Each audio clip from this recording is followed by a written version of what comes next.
معزز سامعین گرامی قدر، آج آپ کے سامنے چند باتیں سیرت کے علاوہ، اگرچہ سیرت کا جز ضرور ہے، غزوہ احد کے جو واقعات ہیں ان کے تسلسل کو بعد میں بیان کیا جائے گا۔ گزشتہ آپ کو پتہ ہے 1-2 ماہ سے پاکستان میں یہ روٹین ہوتی ہے، ستمبر سے اکتوبر اور نومبر میں ختم نبوت کانفرنسز کا انعقاد کیا جاتا ہے اور اس موضوع کو لوگوں کے سامنے بیان کیا جاتا ہے۔ ہم بھی اپنا حصہ دین کے اس سبق اور لیکچر میں ڈالنا چاہتے ہیں۔ آج ہماری نئی نسل، آج ہمارا نوجوان، آج کے ہمارے نئے ابھرنے والے اسکالرز بھی اور بڑے بڑے مفکرین اور دانشور بھی اس مسئلے کو اس سنجیدگی سے اور اس کے اندر جتنی خطرناکی ہے اس کا ابلاغ کرنے سے قاصر ہے۔ بنیادی طور پر ختم نبوت کا جو موضوع ہے، یہ آپ میں سے اور مجھ میں سے ہر شخص کو اس کے دلائل بھی یاد ہونے چاہیے، اس کی سنگینی کا بھی ادراک ہونا چاہیے، اور یہ بات جو کہی جاتی ہے کہ قادیانیوں کے بارے میں اور ختم نبوت کے منکرین کے بارے میں آپ کے جذبات بہت سخت ہوتے ہیں اور آپ ان کو مرتد کہتے ہیں، ان کو واجب القتل کہتے ہیں، یا جلا وطنی کا جو اسلامی شرعی نظام ہے اس کا مطالبہ کرتے ہیں، ان کی وجوہات کیا ہیں؟ میرے بھائیوں، یہ قرآنی نصوص اور احادیث کی نصوص قطعیہ سے بات ثابت ہوتی ہے کہ رسول اللہ صلی اللہ علیہ وسلم کے بعد قیامت تو قائم ہو سکتی ہے لیکن کوئی نبی نہیں آ سکتا، اور اس کی ابتدا اللہ رب العزت نے بالکل قرآن پاک کی ابتدا ہی میں بیان کر دی کہ قرآن پاک شروع ہو رہا ہو، ہر بندے کا یہ کنسیپٹ کلیئر ہو جائے۔ سورۃ بقرہ کا آغاز متقیوں کی صفت اللہ رب العزت بیان کر رہے ہیں۔ متقی کون ہیں؟ والذین یؤمنون بما انزل الیک وما انزل من قبلک وبالآخرۃ ہم یوقنون۔ یہ ایک آیت بھی اگر ہمارے بچے، نوجوان طبقہ، کالج یونیورسٹیوں میں پڑھنے والے نوجوان یاد کر لیں، قرآن کی ابتدا ہے، پہلی آیات میں سے ہیں، تو پھر کبھی کوئی ٹیچر، کوئی فلسفہ بگاڑنے والا ان کو یہ جو احترام کے جھوٹے سبق پڑھائے جاتے ہیں کہ وہ بھی ایک نبی کے اوپر ایمان لے کے آئے ہیں، اگر آپ ان کے نبی کو دجال کہیں گے، کذاب کہیں گے، وہ پلٹ کر آپ کے نبی کے بارے میں کچھ الفاظ کہیں گے، آپ کو بڑا دکھ لگے گا۔ اگر یہ آیت بھی ابتدائے قرآن والی ان کی سمجھ میں آ جائے، فلسفہ سمجھ آ جائے گا، اور جو شدت ہے اس کی بات بھی ہم بیان کریں گے۔ والذین یؤمنون بما انزل الیک وما انزل من قبلک۔ اللہ رب العزت نے یہاں پہ متقیوں کی جو صفت بیان کی ہے اس میں کیا کہا ہے؟ جو آپ کے اوپر نازل ہونے والی وحی کے اوپر ایمان لے کے آتے ہیں اور آپ سے پہلے نازل ہونے والی وحی کے اوپر ایمان لے کے آتے ہیں۔ اب ایمانداری سے بتائیے، یہاں پر اگر رسول اللہ صلی اللہ علیہ وسلم کے بعد بھی وحی کی گنجائش موجود ہوتی تو قبلک کے علاوہ بعدک کا ذکر بھی تو موجود ہوتا، کہ آپ کے اوپر نازل ہونے والی وحی کا بھی اقرار کرتے ہیں، آپ سے پہلے نازل ہونے والی وحی کا بھی اقرار کرتے ہیں، اور آپ کے بعد آنے والی وحی کا بھی اقرار کرتے ہیں۔ لیکن اللہ رب العزت نے یہاں پر واضح طور پہ کیا ارشاد فرما دیا؟ والذین یؤمنون بما انزل الیک وما انزل من قبلک، آپ کے اوپر اور آپ سے پہلے نازل ہونے والی وحی کے اوپر ایمان لے کے آتے ہیں، اور اس کے بعد وبالآخرۃ ہم یوقنون، اس کے بعد قیامت کے اوپر تو ایمان لے کے آتے ہیں، درمیان میں کسی وحی کے اوپر ایمان نہیں لے کے آتے۔ یہ مومنوں کی صفت ہے، یہ متقیوں کی صفت ہے جو اللہ رب العزت نے کلام حمید میں بیان کر دی۔ اور کلام حمید ہی کے اندر آپ قرآن پاک کے اسلوب کا اگر مطالعہ کریں آپ کو سمجھ آ جائے گی۔ حضرت ابراہیم نے اپنی ذریت میں سے نبوت مانگی، وحی مانگی، آدم کی ذریت میں نبوت کا تذکرہ مل گیا۔ یعنی قرآن پاک کا اسلوب ہے، جب بھی کسی نبی کے بعد کسی نبی کے آنے کی گنجائش موجود تھی، قرآن پاک میں اس کا ذکر بھی آ گیا۔ حضرت عیسیٰ کا باب ذکر ہوا لمبا چوڑا، اور اس کے بعد بھی نبی آنے کی گنجائش تھی، تو اللہ رب العزت نے کیا کہا؟ وَمُبَشِّرًا بِرَسُولٍ يَأْتِي مِن بَعْدِ اسْمُهُ احمد۔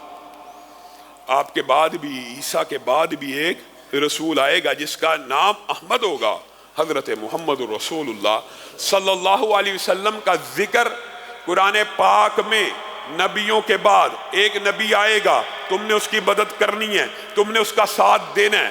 عیسیٰ کے باب میں بھی نبوت کی گنجائش موجود، ذکر آ گیا۔ رسول اللہ صلی اللہ علیہ وسلم کی جب باری آئی، پورے قرآن پاک کو اٹھائیے، کوئی ایک آیت بھی رسول اللہ کے بعد وحی کے کسی سلسلے کو، رسول اللہ کے بعد نبی آنے کی کسی گنجائش کا ذکر کرتی ہے؟ بلکہ قرآن پاک میں کیا ہے؟ ما کان محمد ابا احد من رجالکم ولکن رسول اللہ و خاتم النبیین۔ یہاں پر قادیانیوں نے آپ کو اور مجھے ایک دھوکے میں ڈالنے کی کوشش کی۔ آپ جب ان سے پوچھتے ہیں ختم نبوت کے منکرین سے، قادیانیوں سے، ہمارے معاشرے میں ختم نبوت کے منکرین کی بہت بڑی تعداد قادیانیوں پر مبنی ہے، ختم نبوت کے دیگر منکرین بھی موجود ہیں، لیکن ہمارے بر صغیر کے معاشرے میں یہ طبقہ زیادہ ہے۔ آپ ان سے دلیل پوچھیں کہ رسول اللہ کے بعد اتنی بڑی چیز ایک نبوت کا آنا تھا، تو قرآن پاک میں اس نبی کا، اس نبوت کا، اس وحی کا تذکرہ کیوں نہیں موجود؟ تو وہ آپ کو جو آیت ہم آپ کے سامنے رکھتے ہیں کہ ما کان محمد ابا احد من رجالکم ولکن رسول اللہ و خاتم النبیین، اس آیت کو بھی بات آئی ہے تو ذرا کھولیے۔ اس آیت کے دو ٹکرے ہیں۔ آیت کا جو پہلا ٹکڑا ہے ما کان محمد ابا احد من رجالکم، اس تک آیت کے ٹکڑے تک اگر آپ رہیں تو یہ ایک خبر اللہ رب العزت کس کو دے رہا ہے؟ رسول اللہ صلی اللہ علیہ وسلم کو۔ کیا؟ ما کان محمد ابا احد من رجالکم، پیارے حبیب صلی اللہ علیہ وسلم، آپ کا کوئی بیٹا بھی مرد نہیں بنے گا، آپ کا کوئی بیٹا بھی بالغ نہیں ہو سکے گا، آپ مردوں میں سے کسی کے باپ نہیں بن سکیں گے۔ بیٹے ہوں گے، ہوئے، لیکن آپ کا کوئی بیٹا بھی بالغ نہیں ہو سکے گا، مرد نہیں بن سکے۔ خبر غم ہے کہ نہیں؟ خبر غم ہے ایک نبی کے لیے، ایک رسول کے لیے یہ خبر ہے کہ آپ مردوں میں سے کسی کے باپ نہیں ہیں، آپ کا کوئی بھی بیٹا بلوغت تک نہیں پہنچے گا۔ یہ ایک خبر غم تھی، اور قرآن پاک کا طالب علم اس اسلوب کو سمجھتا ہے، لیکن ساتھ ہی اللہ تعالیٰ نے جو مرہم رکھا وہ کتنا عظیم ہے۔ ما کان محمد ابا احد من رجالکم ولیکن رسول اللہ و خاتم النبیین، پیارے حبیب آپ مردوں میں سے کسی کے باپ نہیں بنیں گے، لیکن آپ کو اللہ رب العزت یہ منصب عطا کرے گا کہ جو کسی بھی نبی کے نصیبے میں نہیں آیا، آپ کے سر کے اوپر ختم نبوت کے تاج کو سجا دیا جائے گا۔ کتنا بڑا مرہم ہے۔ قل یا ایہا الناس، پھر اللہ تعالیٰ نے بھی رسول اللہ صلی اللہ علیہ وسلم کے ذکر کو اتنا بلند کرنا چاہا۔ قل یا ایہا الناس، پہلے نبی آئے اپنی قوم کی طرف، اپنی زبان کی طرف، کوئی اپنے کنبے کا، کوئی اپنے قبیلے کا، کوئی اپنی زبان کا بڑا بن کے آیا۔ رسول اللہ صلی اللہ علیہ وسلم کی باری آئی، آپ سرخوں کے بڑے بن کے نہیں آئے، آپ سفیدوں کے بڑے بن کے نہیں آئے، آپ کالوں کے بڑے بن کے نہیں آئے، آپ ایک مدت تک کے لیے نبی بن کے نہیں آئے۔ قل یا ایھا الناس انی رسول اللہ الیکم جمیعا، آپ سارے زمانوں کے بڑے بن کے آئے ہیں، سارے مکانوں کے بڑے بن کے آئے ہیں، ساری قوموں کے بڑے بن کے آئے ہیں۔ اب خطاب ناس سے تھا، کسی قوم سے نہیں تھا، بنی اسرائیل سے نہیں ہے۔ رسول اللہ کی رسالت کو جب عالمگیر رسالت اللہ رب العزت نے کلام حمید میں کہہ دیا اور وحی کی کوئی گنجائش باقی نہ رکھی اور کہہ دیا آپ کے سر کے اوپر ختم نبوت کا تاج رکھ دیا جائے گا، آپ خاتم النبیین ہیں، اسی آیت سے قادیانیوں نے ایک دلیل اخذ کرنے کی کوشش کی۔ انہوں نے کہا یہ جو مسلمان ترجمہ کرتے ہیں خاتم النبیین کا کہ آپ آخری رسول ہیں، آپ کے اوپر رسالت ختم ہو رہی ہے، اور یہ ترجمہ مسلمانوں کا نہیں ہے، یہ رسول اللہ صلی اللہ علیہ وسلم نے خود کیا، انا خاتم النبیین لا نبی بعدی۔ خاتم النبیین کی ٹرانسلیشن بھی رسول اللہ کر کے گئے ہیں، لا نبی بعدی، میرے بعد کوئی نبی نہیں ہے۔ پھر بھی قادیانیوں نے یہ مغالطہ ڈالنے کی کوشش کی، یہاں پہ خاتم النبیین سے جو ختم کا مطلب آپ لیتے ہیں وہ نہیں ہے، بلکہ کیا ہے؟ مہر ہے، مہر ہے، انگوٹھی جس سے مہر لگتی ہے، یہ وہ ہے۔ اچھا جی، آپ کی ٹرانسلیشن مان لیتے ہیں، اس کا کیا مطلب بنا؟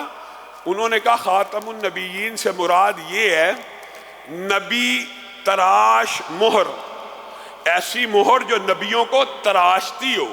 کہا رسول اللہ کو اللہ نے یہ منصب دیا کہ آپ جس کے اوپر مہر لگا دیں وہ بھی نبی بن جائے گا۔ یہ ٹرانسلیشن وہ ہے جو قادیانی کرتے، ایک ٹرانسلیشن وہ ہے جو رسول اللہ نے کی، ایک ٹرانسلیشن وہ ہے جو آج کے ختم نبوت کے منکرین کرتے ہیں۔ بالفرض آپ نے، میں نوجوانوں کو یہ بات کہتا ہوں، آپ کو یہ دلائل یاد رکھنے کی ضرورت ہے، قادیانی پوری دنیا کے جمع ہو جائیں، صرف آپ کی اس دلیل کو قیامت تک کے لیے رد نہیں کر سکتے۔ جو بات انہوں نے کہی کہ اس سے مراد نبی تراش مہر ہے، یہاں پہ آپ نے رکنا ہے خاتم النبیین۔ یہ جو نبیین یہاں پہ ذکر آیا، یہ واحد ہے کہ جمع ہے؟ جمع ہے، عام فہم بات ہے، مشکل بات نہیں۔ واحد کا سیکھا کہ جمع کا؟ عربی میں جو جمع ہے وہ کم از کم کتنے افراد کے لیے استعمال ہوتی ہے؟ 3 کے لیے۔ 2 کے لیے جو جمع بیٹا وہ استعمال اردو میں ہوتی ہے، 2 کے لیے عربی میں تثنیہ کی الگ ڈائی موجود ہوتی ہے، اس کے لیے جمع کا صیغہ استعمال نہیں کیا جاتا، تثنیہ کا صیغہ ہوتا ہے۔ یہاں پہ نبیین میں یہ کیا ہے؟ جمع۔ اب نبی تراش مہر، اگر ان کا ترجمہ بھی مان لیا جائے، ان کا ترجمہ بھی مان لیا جائے تو رسول اللہ صلی اللہ علیہ وسلم نے کم از کم کتنے نبیوں کے اوپر مہر لگانی ہے؟ کم از کم 3 کے اوپر۔ آپ اب قادیانیوں سے پوچھ لیجئے، جائیے پوری دنیا کا کوئی قادیانی، یہ جو انہوں نے اپنا من گڑت ترجمہ بنایا یہ اس میں بھی جھوٹے ہیں۔ آپ ان سے پوچھیں رسول اللہ سے لے کے مرزا غلام احمد قادیانی تک کتنے رسول اور پیغمبر آئے؟ کہیں گے کوئی نہیں آیا۔ اب مرزا غلام احمد قادیانی کے بعد قیامت تک کتنے رسول اور پیغمبر آنے ہیں؟ اب بھی نہیں آنا، اب خلافت چلنی ہے۔ اب آپ بتائیے، اگر اس کی ٹرانسلیشن جو مرزا غلام احمد قادیانی نے کی ہے نبی تراش مہر، تو کم از کم کتنے نبی ہونا ضروری تھے؟